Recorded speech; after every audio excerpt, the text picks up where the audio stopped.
오늘도 하나님의 말씀 함께 나누도록 하겠습니다. 우리는 죄에 대한 문제가 있을 때 그 문제를 어떻게 해결할 것인가, 이것이 인생에 있어서 가장 중요한 문제입니다. 유아실에 불 켜시면 되겠습니다. 우리는 근본적인 죄의 문제에 대해서 성경이 모든 사람이 죄인이다 이렇게 말씀합니다. 또 내 자신도 누구보다도 내가 죄인이라고 하는 것을 잘 압니다. 그뿐만이 아니죠. 사람들이 우리에게 너는 죄인이다 이런 손가락질하거나 고소하는 이 문제도 우리가 감당해야 될 문제입니다. 그뿐이 아니죠. 사탄은 끊임없이 우리를 공격합니다. 너는 죄인이다. 자, 그럴 때 우리는 이 문제를 어떻게 해결할 것인가?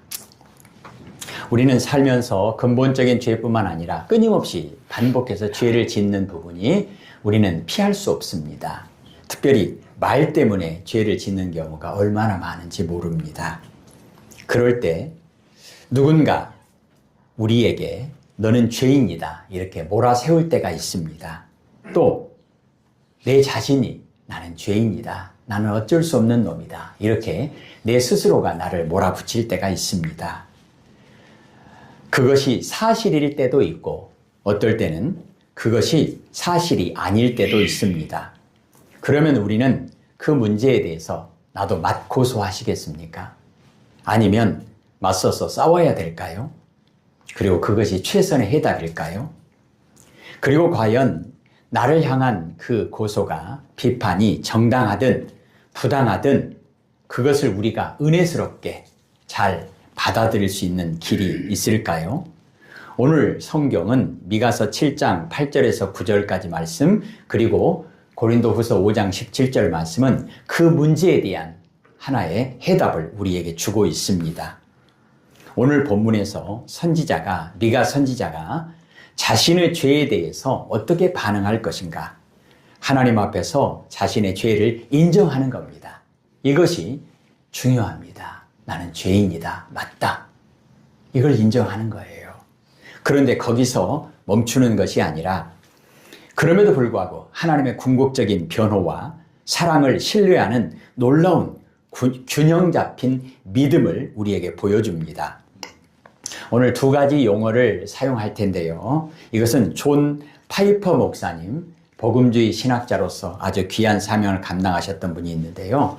그분이 사용하셨던 그런 용어를 두 가지만 쓰도록 하겠습니다. 하나는 담대한 죄책감입니다. 죄에 대해서 인정하는 죄책감, 그런데 하나님의 은혜로 그 문제를 담대하게 극복하는 이 내용을 오늘 미가서를 통해서 우리가 함께 보겠다는 것입니다. 그리고 다른 사람이 나에게 너는 죄인이다, 손가락질하고 너는 틀렸다, 고쳐야 된다, 이런 부분에 대해서 우리를 교정시키려고 하는 그런 내용들, 이런 용어를 사용하겠습니다. 다른 사람들이 우리를 지적할 때, 우리의 죄를 지적할 때, 특히 그것이 너무 가혹하거나 나를 낮추는 방식으로 느껴질 때 우리는 어떻게 반응해야 될까? 우리는 좋은 말이든 나쁜 말이든, 좋은 말 같으면 그래도 듣기 좋으니까 넘어갈 수 있는데, 내가 좀 듣기 거북스러운 말, 특히 너는 죄인이야 라든가 이런 말들은 참 우리가 감당하기 어려울 때가 참 많습니다. 그런데 미가서의 말씀은 우리가 죄를 인정하면서도 하나님의 은혜를 바라보는 좋은 믿음의 태도를 우리에게 보여줍니다. 그렇다면 우리는 우리 죄에 대해서, 공격하는 사람들에 대해서 미가 선지자처럼 그것을 겸손하게 받아들일 수 있을까? 어떻게 하면 겸손하게 받아들일 수 있을까? 어떻게 하면 그것을 통해서 내가 교정될 수 있을까? 그래, 내가 틀렸구나. 그리고 내가 고쳐야 되겠구나. 이렇게 은혜스럽게 그 문제를 해결할 수 있을까요? 오늘 미가서 7장 8절 9절 말씀을 한 번 더 읽겠습니다. 8절 9절 같이 읽겠습니다.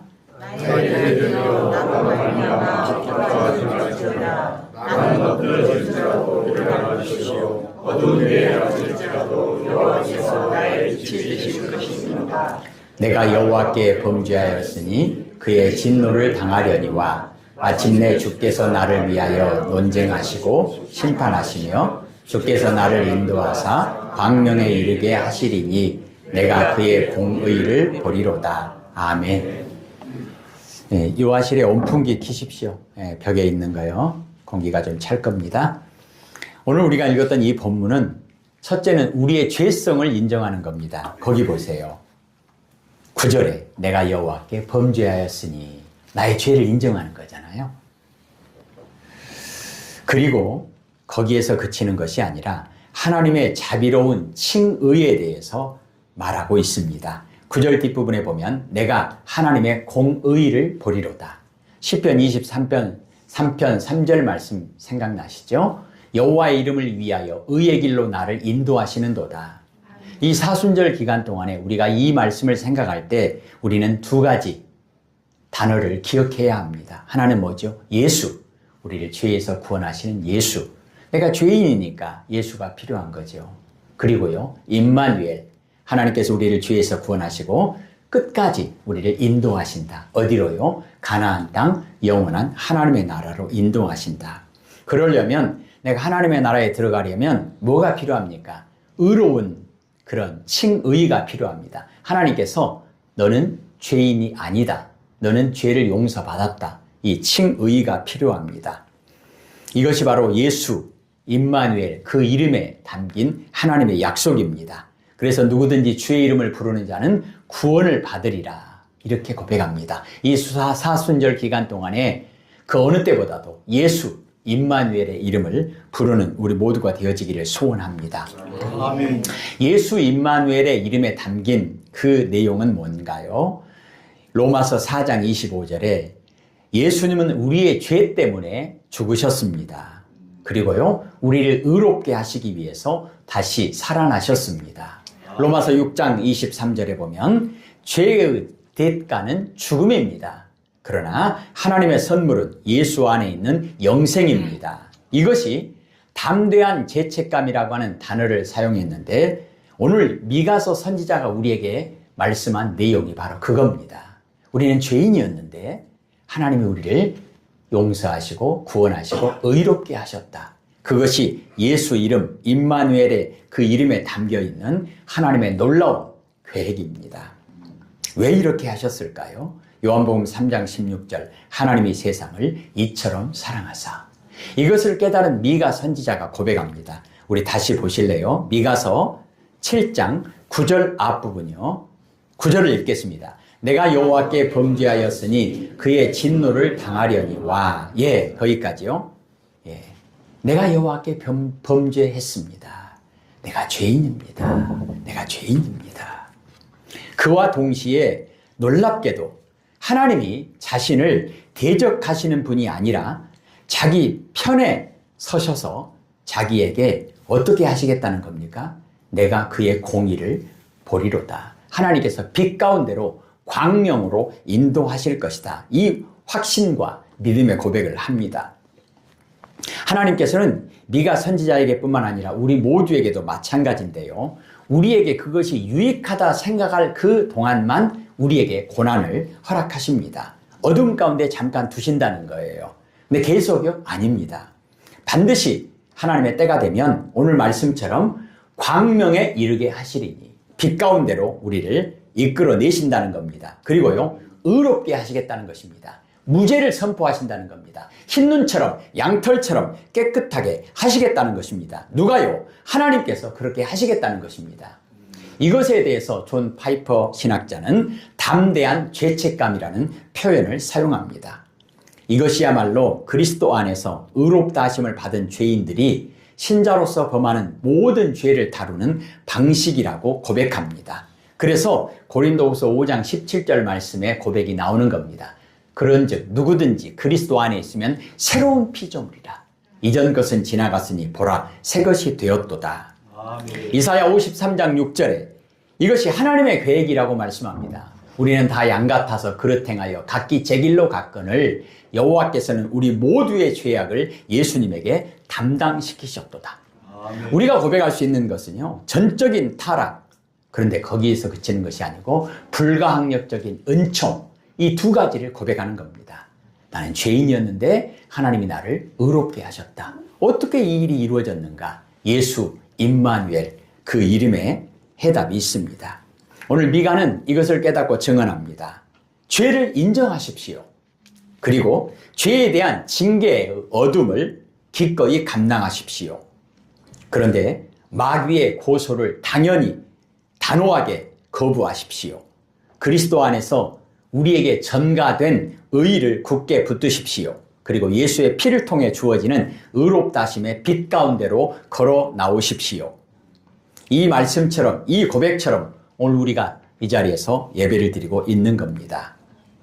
죄와 사망 권세 아래에 짓눌려 살던 우리가 그리스도인이 되었다고 하는 것은 참으로 위대한 일입니다. 왜 그럴까요? 하나님께서 하시는 위대한 구원의 역사이기 때문입니다. 아멘.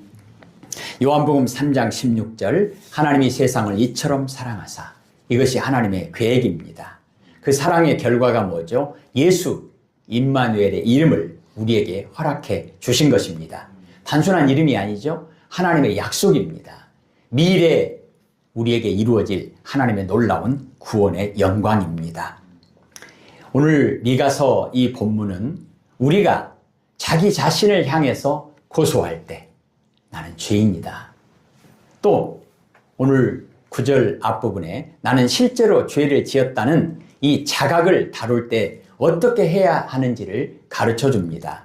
그뿐만 아니라 다른 사람들이 우리를 죄로 고소하거나 고치려고 할 때, 그런 상황이 몰려올 때 우리는 어떻게 해야 할까? 우리 삶 속에서, 관계 속에서 어떤 경우에는 우리를 훈계하고 책망하고 꾸짖고 하는, 죄를 지적하고 고쳐주려고 하는 그런 교정이 정당할 때가 있습니다. 실제로 내가 잘못했기 때문에 심각한 죄든 덜 심각한 죄든 또 우리에게 잘못된 태도가 있을 때 누군가 나에게, 나뿐만 아니라 다른 사람이 너 그거 잘못했다, 너 고쳐야 된다, 이렇게 나에게 이야기할 때 그것이 정당하다고 생각할 때는 그래도 우리가 어느 정도 받아들일 수 있습니다. 그래도 듣기는 싫죠.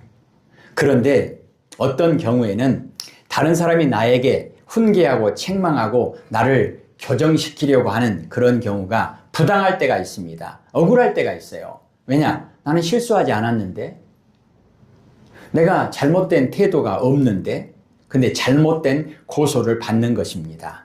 내가 억울할 때 이 문제를 우리는 어떻게 해결할 것인가? 또 어떤 경우에는 그것이 우리를 단순히 잘못된 것을 고쳐주려고 하는 것이 아니라 악의적인 그런 의도를 가지고 조롱할 때도 있습니다. 나를 가르치거나 바로 잡으려고 하는 것이 아니라 비웃고 수치스럽게 만들고 깎아내리려고 하는 그런, 나를 공격하는 그런 경우가 있습니다. 예수님도 그런 공격을 당하셨잖아요. 요즘에 문제가 되는 것 중에 하나가 뭐냐면 악하고 추하고 그렇게 정말로 나쁜 악플처럼 사단은 끊임없이 우리를 공격합니다. 그 안에는 사랑도 없습니다. 격려도 없습니다. 단지 악한 정죄와 그런 악플뿐입니다. 이런 세상에 우리가 살아가고 있습니다. 어떤 경우든 미가서 7장은 우리가 나 스스로를 고소할 때뿐만 아니라 사람들로부터도 고소를 받을 때에 어떻게 할 것인가, 이 문제를 어떻게 해결할 것인가, 이 부분에 대해서 아주 적절한 본문의 말씀입니다. 담대한 죄책감, 예수 임마누엘의 이름을 부르는 믿음의 고백을 위한 말씀. 오늘 이 부분에 대해서 우리는 두 가지를 먼저 인정하고 고백하고 나아가야 합니다. 첫째는 겸손해야 됩니다. 겸손이 필요합니다. 무슨 말이에요? 회개하는 거예요. 죄에 대해서 회개하는 것부터 출발하는 겁니다. 믿는 영혼 안에도, 교회와 성도들에게도, 우리 자신의 영혼 속에도 여전히 우리 안에 내주하는 죄가 있다는 사실을 인정하는 겸손이 필요합니다. 이 죄는 때때로 그리스도인답지 않은 생각을 하고 말을 하고 행동을 하게 만듭니다. 베드로 예수님의 수제자라고 하잖아요. 근데 그 베드로에게도 사단이 귀신이 들어가서 예수님이 하시려고 하는 구원 역사를 가로막는 경우가 있잖아요. 그래서 예수님께서 뭐라고 말씀하시죠? 사탄아, 내 뒤로 물러가라. 이렇게 말씀하시잖아요. 이처럼 누구를 막론하고 죄가 우리를 끊임없이 공격하고 또 죄가 우리를 위에서 억누르는 왕노릇하는 그런 경우를 우리는 피할 수가 없다는 겁니다. 죄악의 지배를 받게 되는 우리의 연약함 그리고 부패함이 있다는 겁니다. 이걸 인정해야 돼요. 겸손함이 필요합니다. 두 번째는 그 겸손함에서 그치는 것이 아니고 회개에서 그치는 것이 아니고 감사해야 한다는 것입니다. 무엇을 감사할 것인가? 예수 그리스도 안에서 나는 죄에서 해방되어 하나님의 자녀가 되었다. 우리에게는 예수 임마누엘의 그 이름 하나님의 약속이 있다는 것입니다. 그래서 죄에 대해서 겸손하게 회개하는 것과 함께 그리스도와의 연합 안에서 내가 하나님 앞에서 의롭다 여김을 받았다라고 하는 말씀, 확신이 있어야 합니다. 나는 예수님 때문에 용서받았다. 나는 예수님 때문에 받아들여졌다. 나는 예수님 때문에 하나님의 양자가 되었다. 나는 예수님 때문에 하나님께 사랑을 받고 있다. 나는 예수님 때문에 확실하고 영광스러운 미래가 보장된 사람이다. 바로 이 확신이 겸손하게 내 죄를 인정하는 것을 가능하게 합니다. 이 확신이 우리를 자기 방어에서 해방시키고 정당한 교정은 물론 부당한 비판조차도 겸손히 받아들일 수 있게 합니다. 그러므로 미가 선지자를 통해서 우리에게 주시는 말씀이 이것을 할 수 있도록, 이것을 가능하게 할 수 있도록 도와주고 있습니다. 그게 뭐냐? 사람들 앞에서는 겸손할 수 있게 도와준다는 것입니다. 그리고 하나님 앞에서는 감사하며 하나님께 영광을 돌릴 수 있게 한다는 것입니다. 예수 임마누엘 그 이름을 가지고 우리는 미가서 내용을 한 번 더 보겠습니다. 미가 7장에서는 다른 사람들이 나를 훈계하고 책망하고 심지어 조롱하고 비판한다 할지라도 그것을 인내하며 그 문제를 잘 감당할 수 있도록 도와주는 말씀이 있습니다. 그게 뭔가요? 첫째로 과거의 은혜를 바라보는 것입니다. 우리가 13절까지 읽었는데요. 18절을 한번 읽겠습니다. 18절. 미가서 7장 18절 읽겠습니다. 주와 같은 신이 어디 있으리까? 주께서는 죄악과 그 기업에 남은 자의 허물을 사유하시며 인애를 기뻐하심으로 진노를 오래 품지 아니하시나이다. 19절 20절 저번에도 보았죠? 읽겠습니다. 다시 우리를 불쌍히 여기셔서 우리의 죄악을 발로 밟으시고 우리의 모든 죄를 깊은 바다에 던지시리이다. 주께서 옛적에 우리 조상들에게 맹세하신 대로 야곱에게 성실을 베푸시며 아브라함에게 인애를 더하시리이다. 아멘. 과거에 우리의 죄를 하나님께서 이렇게 처리하셨다는 것입니다. 우리는 전혀 받을 자격이 없습니다. 전적인 타락이에요. 완전한 죄 가운데 우리가 망가져 버렸는데 하나님께서 우리의 죄를 용서해 주셨다는 것입니다. 어떻게 해요? 흰눈처럼 양털처럼 깨끗게 하셨다. 아멘. 주와 같은 신이 어디 있으리까? 죄악을 사유하시며 그 기업에 남은 자의 허물을 넘기시는 이여. 우리 9절에 보았죠? 내가 여호와께 범죄하였으니 그의 진노를 당하려니와. 그런데요, 하나님께서 나를 광명으로 인도하시고 의롭게 하신다.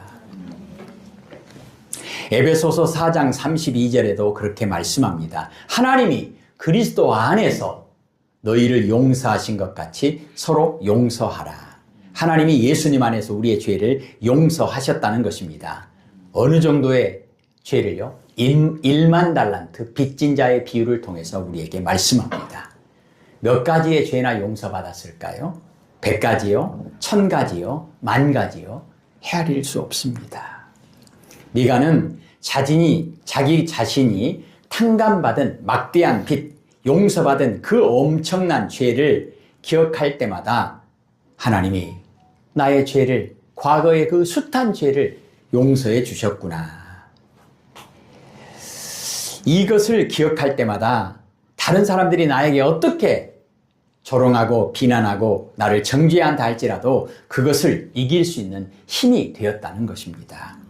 그리고 조금 전에 우리가 읽었던 말씀 9절에도 그렇고 19절 20절에도 그렇고 하나님께서 우리의 과거의 죄만 용서해 주시는 것이 아니라 또 우리에게 보장하시는 것이 있죠. 미래의 죄도 용서하시겠다는 거예요. 9절에 보면 미래에 대한 내용입니다. 그게 뭐예요? 내가 그의 공의를 보리로다. 10절에도 보면 나의 대적이 이것을 보고 부끄러워하리니 그는 전에 내게 말하기를 내 하나님 여호와가 어디 있느냐 하던 자라. 그가 거리에 진흙같이 밟히리니 그것을 내가 보리로다. 11절에도요. 내 성벽을 건축하는 날 곧 그날에는 지경이 넓혀질 것이라. 12절에도 보면 같이 읽겠습니다. 그날에는 아수르에서 애굽 성읍 들에까지 애굽에서 강까지 이 바다에서 저 바다까지 이 산에서 저 산까지의 사람들이 내게로 돌아오실 것이라. 아멘. 우리는 3.1절을 생각합니다. 3.1운동 만세 부를 때 대한민국이 독립할 거라는 생각이나 했겠습니까? 그런데 그 이후로 때가 되어서 대한민국이 독립된 것을 우리가 동시에 생각할 수 있을 것 같습니다. 우리는 과거에 하나님께 받은 은혜뿐만 아니라 미래에 대해서 과거의 용서만 허락하신 것이 아니라 오늘 말씀해 보면 영원한 생명과 기쁨이라는 미래의 은혜에 대한 하나님의 약속의 말씀을 하고 있습니다. 그래서 미가서 7장 9절에 그렇게 말합니다. 내가 주께서 의롭게 하신 일을 볼 것이다. 고린도후서 5장 17절 말씀이죠. 보라, 예수님 안에서 새롭게 되었도다. 이것은 하나님과의 영광스러운 화해의 미래입니다. 예수님께서 마태복음 5장 11절 12절은 이렇게 말씀합니다. 너희가 나 때문에 너희를 욕하고 박해하고 온갖 나쁜 말을 들을 때 너희에게 복이 있다. 기뻐하고 즐거워하라. 하늘에서 너희의 상이 클 것이다. 로마서 5장 10절에도요. 우리가 하나님과 원수가 되었을 때에도 예수님의 죽음을 통해 하나님과 화해하게 되었다면 이렇게 하나님과 화목을 이루고 있는 사람들이 예수님의 생명으로 말미암아 구원을 받게 될 것을 더욱 확신합니다. 미래에 대한 하나님의 약속의 말씀, 하나님께서는 예수님을 통해서 임마누엘, 세상 끝날까지 항상 너희와 함께 할 것이다 약속하셨습니다. 그리고 오늘 말씀해 보면 하나님께 심판을 맡기라는 것입니다. 이것이 우리를 향해 쏟아지는 수없이 많은 그런 공격에 대해서 우리가 그것을 오히려 감사함으로 은혜로 감당할 수 있는 힘이 된다는 것입니다. 오늘 여러분 말씀 보면 9절 한 번 더 읽을게요. 내가 여호와께 범죄하였으니 그의 진노를 당하려니와 마침내 주께서 나를 위해서 논쟁하시고 심판하시며 주께서 나를 인도하사 광명에 이르게 하시리니 내가 그의 공의를 보리로다. 아멘. 하나님께서 심판하신다는 거예요. 심판자가 누구라는 겁니까? 하나님이라는 겁니다. 우리의 대적을 하나님께서 발로 짓밟아 버리시겠다는 것입니다. 흩어졌던 사람들을 다시 모아주시겠다는 것입니다. 우리에게 한 말, 우리를 향한 말, 우리를 실족하게 하는 그런 말, 내가 너무 억울한데 고소를 당하고 조롱을 당하고 정죄를 당하는 그런 말, 하나님은 모든 것을 다 보고 계시고 듣고 계신다는 것입니다. 우리에게 거짓되게 상처 주는 말이 행해졌다면 하나님께서 바로 잡으실 것이라는 것입니다. 선악간에 하나님께서 심판하실 것이라는 말씀입니다. 오늘 우리가 읽었던 말씀에도 보면 하나님께서 대적들을 어떻게 하신다고요? 발로 짓밟아 버리실 것이다. 그러니 우리가 다 대적할 필요가 없다는 것입니다. 우리를 향한 그런 수없이 많은 악플, 그런 댓글들 볼 필요도 없다는 거예요. 그거 하나하나 싸울 필요도 없다는 겁니다. 로마서 12장 17절에 보면 아무에게도 악을 악으로 갚지 말라. 21절에 악에게 지지 말고 선으로 악을 이기라.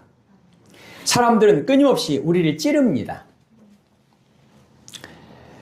그런 사람들 가운데 가까울수록 우리에게 상처가 더 크죠. 가족들이 나를 찌르는 그런 말들, 심지어 배우자가 던진 아주 작은 말 한마디조차도 하나님은 다 아신다는 겁니다. 두려운 일이죠. 그러므로 우리는 다시 나도 찌를 필요가 없다는 것입니다. 대적하고 싸울 필요가 없다는 것입니다. 하나님께서 다 듣고 계시니까 하나님께서 바로 잡으실 것이라는 말씀입니다.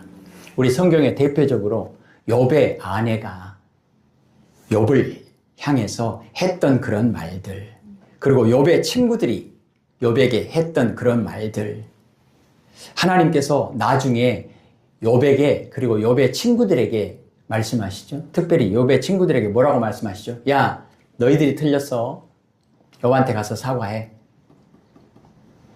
하나님이 그렇게 하시잖아요. 바로 잡으시잖아요. 그러니까 그냥 말싸움 할 필요 없다는 것입니다. 또 말싸움 해가지고 내가 이긴다고 해서 이긴 것이겠습니까? 내가 진다고 해서 진 것이겠습니까? 소용없다는 거예요. 그럴 필요 없다는 거예요. 그래서 누군가가 여러분을 향해 또 여러분에게 잘못된 말을 한다 할지라도 하나님께서 바로 잡아주실 것이기 때문에 여러분이 직접 심판자가 될 필요가 없다는 것입니다. 또 우리는 그래서도 안 됩니다. 하나님께서 뭐라고 말씀하시죠? 원수 갚는 것이 내게 있다. 그러니까 내가 좀 상처를 받고 내가 좀 억울하다 그 정도가 아니라 원수가 나를 공격하는 것이라 할지라도 내가 원수 갚지 말라는 겁니다. 원수 갚을 수도 없을 뿐만 아니라 그러면 더 문제가 커지는 거죠. 그럼 어떻게 하면 되겠습니까? 하나님께 맡기라는 거예요. 원수는 하나님께서 친히 갚으시겠다는 것입니다. 그 일이 얼마나 마음을 불편하게 만들든 그냥 내려놓으라는 것입니다. 하나님께 은혜가 있고 필요한 것은 하나님께서 다 다루실 것이기 때문에 하나님께 맡기라는 것입니다. 아멘. 왜요? 그러면 됩니까? 예, 그러면 됩니다. 왜 꼭 그렇게 해야 합니까? 공의의 하나님이시기 때문에 하나님만이 가장 온전한 공의의 심판자이시기 때문에 그렇습니다. 우리는 내가 틀렸다, 네가 틀렸다 서로 주장하지만 팔이 안으로 굽는 것처럼 다 내 입장에서 보기 때문에 내가 맞고 네가 틀렸다라고 이야기하지만 그것을 제3자가 보면 전혀 틀릴 수도 있습니다. 그 주장이, 그 생각이 틀릴 수도 있어요. 그래서 우리는 어떤 경우든 하나님께 맡기라는 것입니다.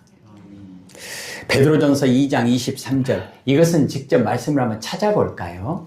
뒤로 쭉 넘겨서 신약성경 맨 뒷부분에 보시면 378페이지, 예, 379페이지 그 부분에 베드로전서 2장 23절입니다.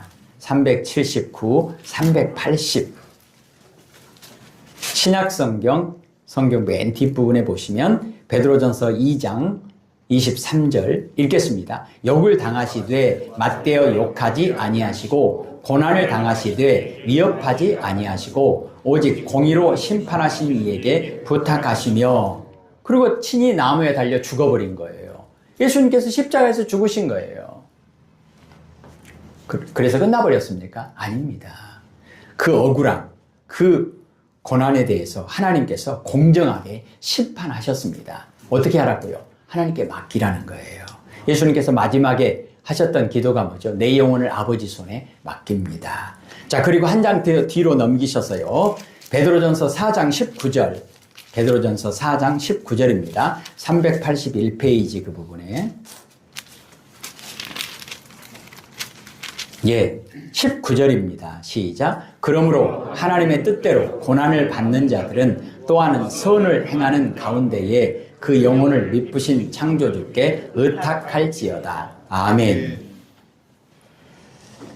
우리는 교정이나 비판, 또 조롱을 받을 때 그것이 정당하든 부당하든 우리 스스로가 판사 역할을 할 필요가 없다는 겁니다. 우리는 심판자도 아닙니다. 또 내가 심판자가 되어서 내가 딱딱딱 선을 그어가지고 옳고 틀리고 시시비비를 딱 가렸으면 나는 좀 시원할지 모르겠습니다. 내 마음은 좀 시원할지 모르겠습니다. 근데 그것이 맞을까요? 그것이 정말로 나에게 복이 될까요? 그 진리일까요? 절대 그렇게 말할 수 없습니다. 어떻게 하면 되겠습니까? 그냥 하나님께 맡기라는 거예요. 뭘 맡기는 겁니까? 모든 걸 다 맡기는 겁니다. 예수님의 말씀처럼 내 영혼을 아버지 손에 맡깁니다. 다 맡기는 거죠. 다 맡기는 거예요. 제가 신학교 다닐 때부터 항상 했던 생각인데, 특별히 모든 성도들은 다 그렇지만 특별히 목사에게는 과연 몇 프로를 하나님께 맡길 수 있는가? 제 스스로는 그렇게 생각을 합니다. 우리가 하나님께 50%를 맡기면 하나님께서는 딱 50% 책임져 주시는 것 같아요. 10% 맡기면 10%만 책임져 주시는 것 같아요. 하나님이 능력이 없어서, 하나님이 계산적이어서 그런 게 아니라 하나님은 언제나 100% 완전히 책임져 주시기를 원하시는데 내가 안 맡기는 거예요. 우리가 안 맡기는 거예요. 100% 맡기면 하나님께서 완벽하게 해결해 주실 텐데 안 맡기는 거예요. 못 맡기는 거예요. 그리고 하나님께 맡겼다가 금방 다시 찾아가 버리는 거예요. 기도할 때는 하나님께 맡깁니다 하고, 예배 드릴 때는 맡겨야지, 지금 이 시간도 맡겨야지. 문 열고 딱 나가는 순간 하나님 다시 주세요. 그냥 하나님께 맡겼으면 그냥 놔두세요. 예, 놔두세요. 다시 찾아가지 마세요. 은행에다 돈 맡기면 다시 찾아가도 괜찮겠지만 하나님께 맡기시면 그냥 놔두세요. 다시 찾아가지 마시고. 그리고 오늘 성경은 우리에게 놀라운 말씀을 합니다. 미가서 7장 6절을 보겠습니다. 미가서 7장 6절. 다시 돌아가네요. 1296페이지. 1296페이지. 이것은 직접 보시는 게 좋을 것 같아서요. 미가서 7장 6절. 5절 6절을 보겠습니다. 1296페이지 미가서 7장 5절 6절 읽겠습니다. 너희는 이웃을 믿지 말며 친구를 의지하지 말며 내 품에 누운 여인에게라도 내 입의 문을 지킬지어다. 아들이 아버지를 멸시하며 딸이 어머니를 대적하며 며느리가 시어머니를 대적하리니 사람의 원수가 곧 자기의 집안 사람이리로다. 아멘. 예, 6절에 놀라운 말이 있죠. 이것을 마태복음 10장 35절 36절에서는 예수님께서 제자들에게 직접 인용하셨습니다. 그러니까 앞으로 아들이 아버지를 업신여기고 딸이 어머니를 대적하고 며느리가 시어머니를 대적할 것이다. 사람의 원수가 자기 집안 식구일 것이다. 무슨 말입니까? 가장 가까운 관계에 있는 사람들이 우리를 정죄하거나 상처 주는 말을 할 수도 있다는 것입니다. 하나님께서 미리 말씀하시는 거예요. 이런 일이 일어날 것이다. 그러니까 왜 나에게 이런 일이, 그러지 말라는 거예요. 놀라지 말라는 거예요. 이런 일이 있을 것이다. 그리고 이런 일은 계속 있었다는 것입니다. 욥의 아내나 욥의 친구들, 어디 그뿐입니까? 다윗을 저주했던 그런 사람들. 심지어 다윗은 아들이 다윗에게, 아버지에게 얼마나 큰 상처를 줍니까? 말뿐입니까? 아니, 어떤 아들은 반란을 일으켜가지고 아버지를 죽이겠다고 자기가 왕이 되려고 하지 않습니까? 이럴 때 그 억울한 상황을 우리는 어떻게 감당할 수 있을까? 오늘 하나님의 약속의 말씀이 있습니다. 예수님도 미가서 7장 6절 말씀을 인용하셨다는 얘기는 그런 일이 일어날 것을 믿으셨다는 것이고, 또 미가도 그렇게 믿었다는 것입니다. 그러니까 이런 일이 일어날 때 전혀 놀라지 말라는 것입니다. 하나님께 모든 것을 맡기고 하나님만 바라보는 믿음이 필요하다는 것입니다. 성경에도 많은 사건들이 있습니다. 다니엘도 얼마나 억울하게, 다니엘은 죄가 없잖아요. 근데 고소를 당해가지고 다니엘이 사자굴 속에 들어가잖아요. 그 세 친구들은 어떻습니까? 그럴 때 다니엘이 싸웠습니까? 아니요. 그냥 하나님께 맡기고 그냥 기도한 겁니다. 하나님께 맡기고 하나님께 맡기고 하나님께 맡긴다는 것을 이렇게 하나님께 모든 걸 맡기고 이렇게 구부려서 이렇게 던져버린다고 하는 것은 더 이상 이 문제를 내가 거론하지 않겠다는 거예요. 우리가 작정기도 그러면 100일 동안 그 문제에 우리가 매몰되는 것이 아니라 작정기도 여기 똥 그러면 지금부터 이 문제는 내 문제가 아니다. 하나님께 넘기는 거예요. 하나님께 그냥 던져버리는 거예요. 표현이 좀 그렇지만 이걸 제가 자꾸 반복한 이유가 뭐겠어요? 하나님께 완전히 하나님께 맡긴다, 하나님께 기도한다 그 말은 이건 내 문제가 아니라는 거예요. 완전히 구불려 버리는 것은 다시 찾지 말라는 거예요. 예. 오늘 이 시간 그래 나도 하나님께 맡겨야지. 여러분이 가지고 있는 그 문제 어떤 문제이든 죽고 사는 문제라 할지라도 우리에게 제일 큰 문제가 죽는 문제 아니에요. 그 문제도 하나님께 맡기라는 거예요.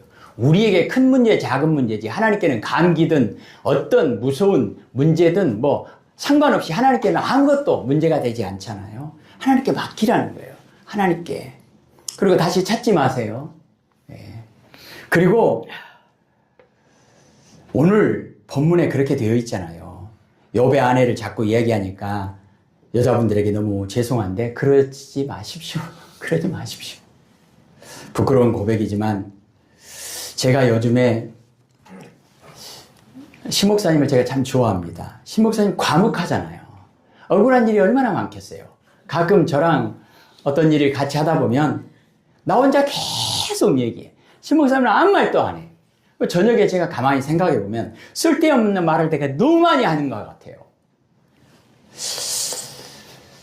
그러다 보면 상처를 받을 때도 많이 있겠죠. 근데 제가 살면서 가장 많이 회개하는 것 중에 하나가, 가장 많이 후회하는 것 중에 하나가, 가장 많이 괴로워하고 또 기도하는 것 중에 하나가 뭐냐면 나랑 가장 가까이 있는 사람, 사모겠죠. 얼마나 많은 상처를 많이 줬을까.